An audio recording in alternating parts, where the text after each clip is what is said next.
Welcome to another episode of B2B Marketing Futures, the podcast for B2B marketers sponsored by Adsact.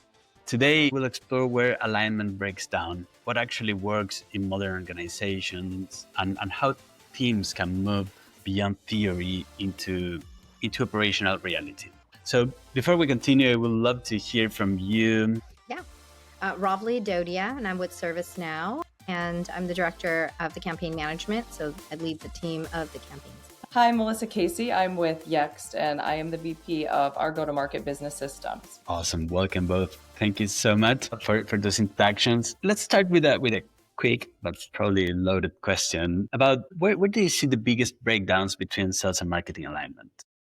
So I feel like the biggest breakdown still comes down to how each team defines success. Marketing is often measured on leads or campaign metrics, which in sales is on revenue or deal progression, I feel like. So even when both teams are working hard, they're sometimes optimizing for different outcomes. So we do a different approach here, which is like the buying group approach, which has shown us that the problem really isn't the leads, it's incomplete engagement. So sales doesn't close the deals with one contact, they close deals with a group of stakeholders. So there's several individuals within a buying group, let's just say. So if marketing is only engaging with one persona and calling it success, and sales still feels like they're starting from scratch because they still have to get all the rest of the contacts and talk to the buying group, because we all know in a sale, it's never just one individual that's making the decision. There's decision makers, champions, users, and others. So the breakdown usually isn't the effort or the intent, right? So it's more of the mismatch in how we define success and what qualified really means. So I think that's the main disconnect between sales and marketing. So if you're aligned on that definition and what success looks like, I think you can build that bridge and then also really get tight on whether it's your messaging or just like your metrics, right? Like what are we really looking for and what the outcome is that we're looking to tackle. Yeah, I couldn't agree with that more. I think in addition to what success looks like just shared definitions and shared like language of conversation and meaning the same things when people are communicating is just so disjointed at times from sales and marketing, like even what the target personas might be and just the shared language of how you're communicating about them and the data points as well of what is important to the different stakeholders. It's just not shared, and there's not really a clear vision of why these different pieces even need to fit together. It just seems like it gets competitive at times instead of having that shared vision and language across those teams. I agree. And I think it just needs to start with that, right? Like sales and marketing needs to sit down and define what they're looking for. What is it? What are those definitions, as well as what are those outcomes and who are those individuals, whether it's the buying groups or whatnot that they're going after. And I think once you have that, then everything else is smoother because that relationship is so crucial. Absolutely, because I've definitely noticed trust issues between, it's like you have to negotiate between them to even get the trust built and established, that then people won't even talk to each other without that trust, right? There's just a lack of understanding of how all of it comes together, that it becomes this conflict between what they're even trying to achieve with the different actions that are being taken. Yeah. And then to be honest, like I think metrics is a huge thing. So, I was at Marketo a while ago, and when we talk about how to hand off anything to sales, we always saw the, multi-touch, right? Like understanding, but we had a really good relationship there because I think it was that marketing automation tool that really kind of brought everyone together, but really understanding that, look, sales is also trying to help move the needle. Like they're progressing to get them to, closed one, right? Whereas marketing is also helping, and they just need to have that handshake. And if you don't have that and understand that each team is helping move one step closer for that customer to close, then I feel like that's when that tension comes. So once you have that handshake, you understand, okay, this is what marketing did, whether it's campaigns, whether it's, these they got a demo, they went to certain white papers or downloaded certain things. And then sales says, okay, here's a hot lead. Yes, they have done all these things. Marketing helped with that. Now, sales, you guys go do what you do best too, right? But that was an effort from both sides. It's not just one. Yeah. And I think the visibility piece of that is often what gets lost in the systems, right? Like there's no visibility into what happened, or there's just a lack of enablement on how to use that and leverage it as a seller. So they don't see what has gone into getting it there, and they don't understand the impact that that's had on even getting the meeting initially with a person or having that introduction. And I think I was actually talking to a seller today. We're re-implementing Salesforce, and he admitted to me that he doesn't progress his opportunities. And I was like, why don't you do that? Right? What stops you from doing it? Is it validation rules? Like, I immediately went to like, what's hard about it? And he was like, well, it doesn't help me.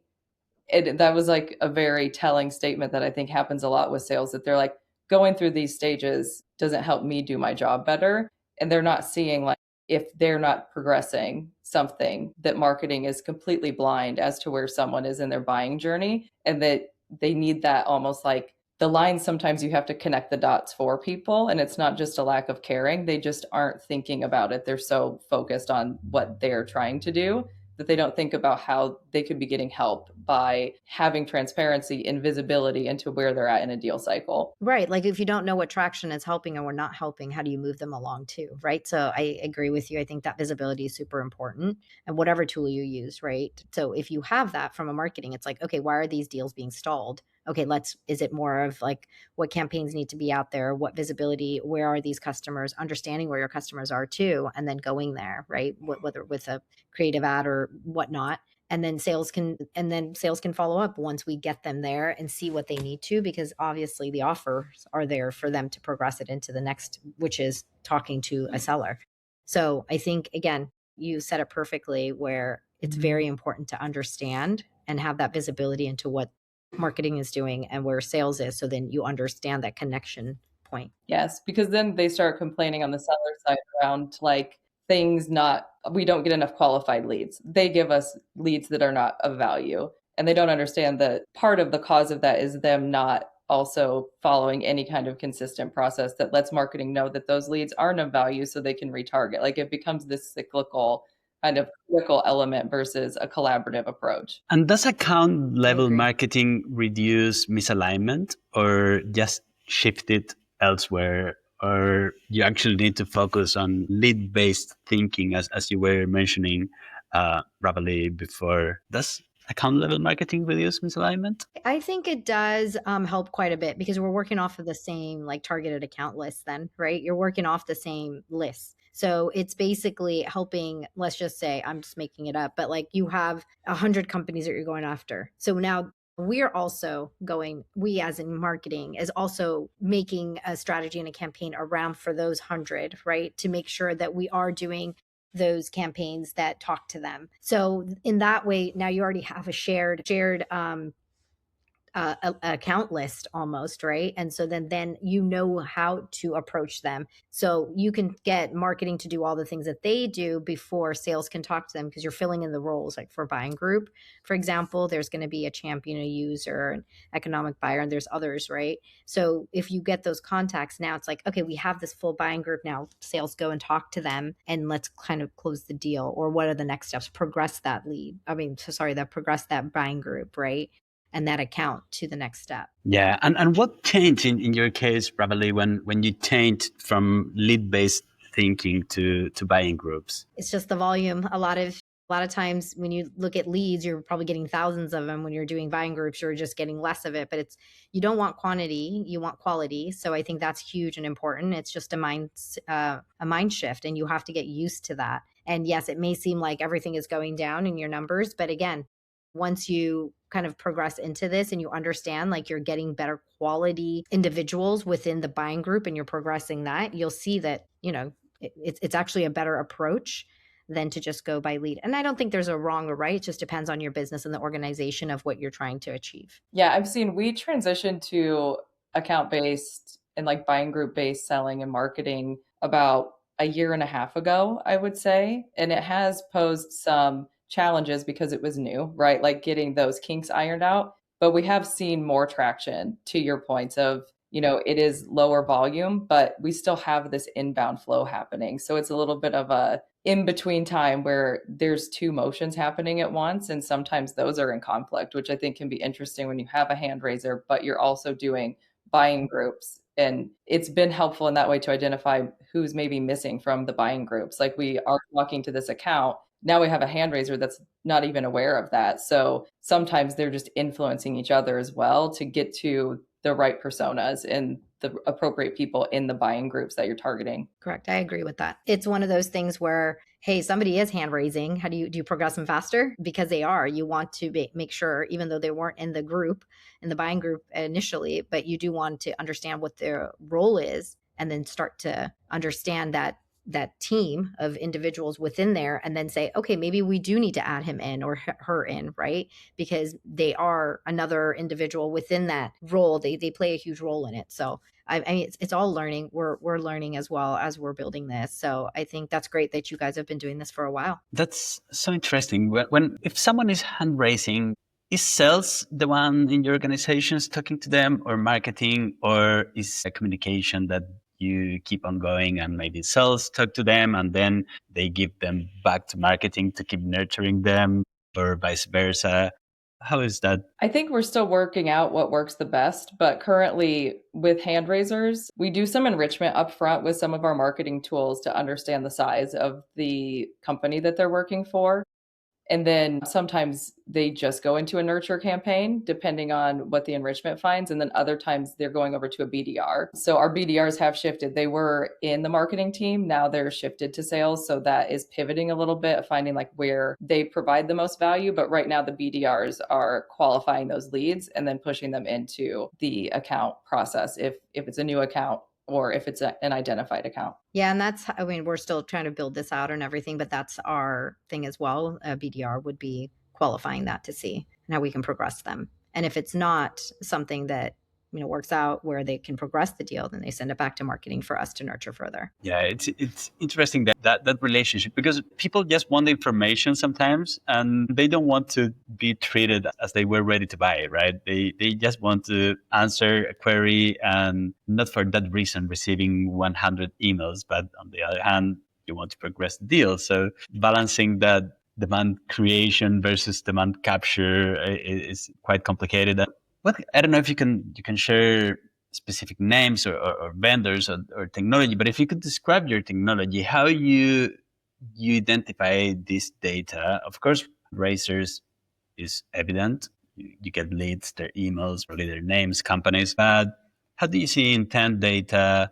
Do you manage everything in a CRM structure, or you have different vendors? We have probably too many vendors right now. We've done quite a bit of consolidation across our tools, but with AI and every vendor incorporating AI components, and then just AI being able to take certain things on, we're definitely at a place where we have a high volume of vendors and we're trying out a lot of things to identify that. So with intent data, we use like pretty standard marketing tools like 6 Sense. We have another tool called Hockey Stack. We are starting to pilot and do a proof of concept on Clay. So we have all of these places that you can get signals and intent data. And we're trying to consolidate that because it has become a pretty large pain point and pretty noisy with alerts going to people and trying to figure out what aligns best. And then that does all flow into CRM as kind of like the operating system of where folks are living most of the time in coordination with Slack. So those are where people live and the alerts are going, but we definitely are in a transition of trying to figure out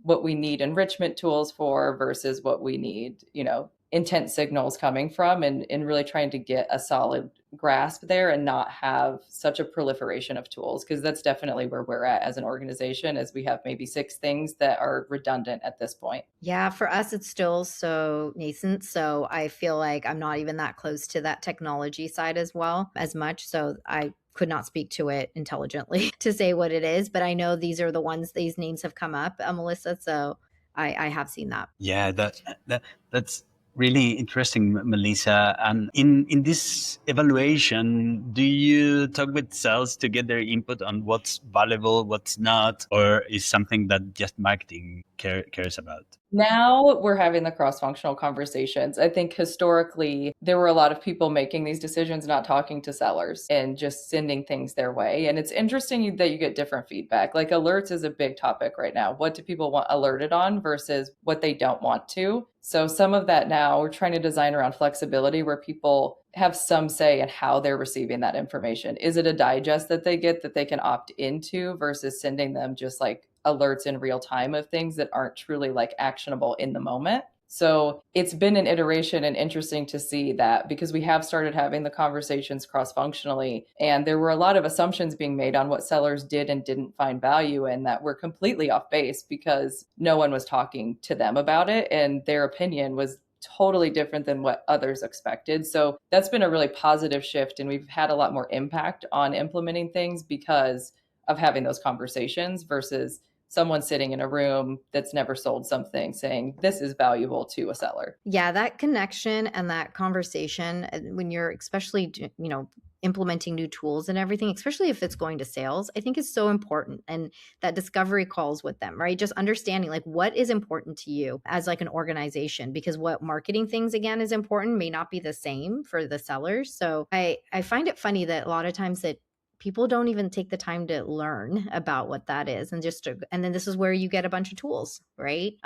Because it's like, oh, I think we need this, I think we need that, but what's the goal of those tools? What's the objective? Like, what are we really trying to achieve here? And if sales and marketing, I think, just stayed in lockstep and connected and tried to understand the goals there of how things are, you probably only need one or two, and that's where in a big organization, I'm sure there's multiple tools that are needed. But again, are they all doing the same thing? Are they crossing each other, or are they really helping? So I think, again, conversations and getting in lockstep with sales and marketing is the biggest first step that I would take in any of those. Yes, absolutely. And I've seen before like a very top-down approach of letting sales leaders say what the sellers need to without going to them, which I like to flip that, where I get input from the field and then take a proposal to the sales leadership and ask them what their thoughts are on it versus asking them for that input. They're not in the weeds. They're not in the day-to-day.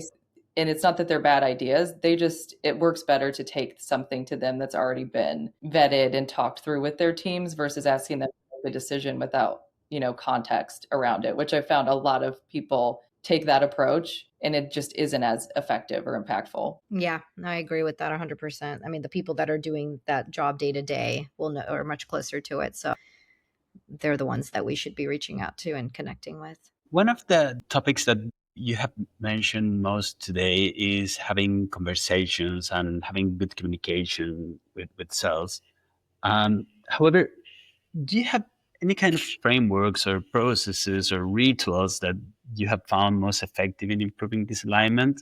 I'm talking about like ABM motions or a dashboard or even a weekly meeting with sales or I don't know, incentive alignment. What kind of things that have you found that move the needle here in improving those conversations and the relationship? It's a good question. It's a challenge. It's like trial and error, I think, every time because you're dealing with personalities and sellers are so revenue focused that getting their attention on something, even they need to see what's in it for them. So, like, it's a challenging question to answer, honestly, because I don't think there's any one thing that works because you're dealing with so many personalities. But what I have found really impactful is truly like listening to them, but then connecting the dots for them of like, well, marketing's doing this because of XYZ. And when they see that, it really does help make an impact. Even with like account-based marketing working pretty well so far for us, just the fact that the conversations weren't had and there maybe wasn't even alignment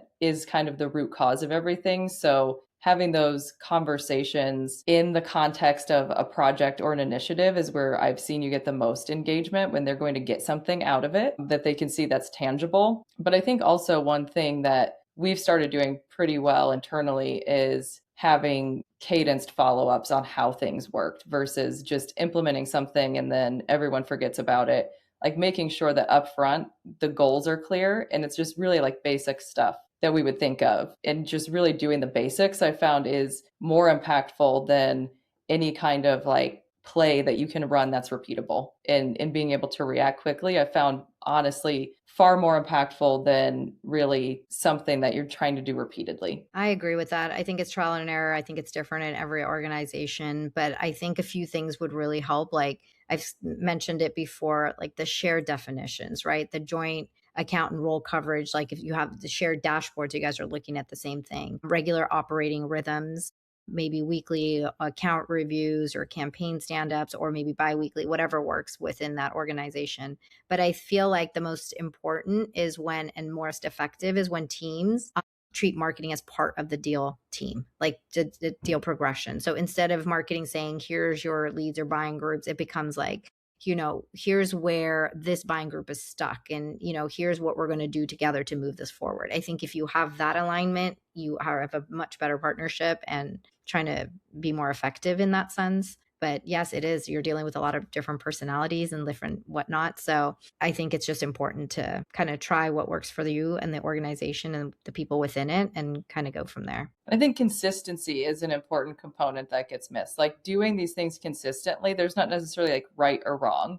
Correct. Looking at a dashboard, you're using consistent metrics. It doesn't necessarily mean everything's right. Like in the context of data, it just is one of my pet peeves when people are like, the data's wrong. It's like, the data itself probably isn't wrong, but the way you're talking about it or what you're trying to derive from it, maybe it's not the correct thing to be looking at. So making sure that people are really consistent in doing those things keeps it going versus it being one thing works better. Consistency overall, I found, is the key thread that really makes an impact. Right, because they're speaking the same language now. You're looking at it the same way because, again, sales and marketing are looking at different metrics, right? So again, what is it that you're looking for from sales versus marketing, and how do you align on that? And once you have that consistency, I think the conversations go so much smoother too. Yes, data is what data is, right, in terms of what it's telling you, but what are you looking at? There's different slices of the data that you could be looking at differently too. So it's really just understanding those definitions. And I think you're right on with the consistency. And I think that also made me think of this, what you were saying of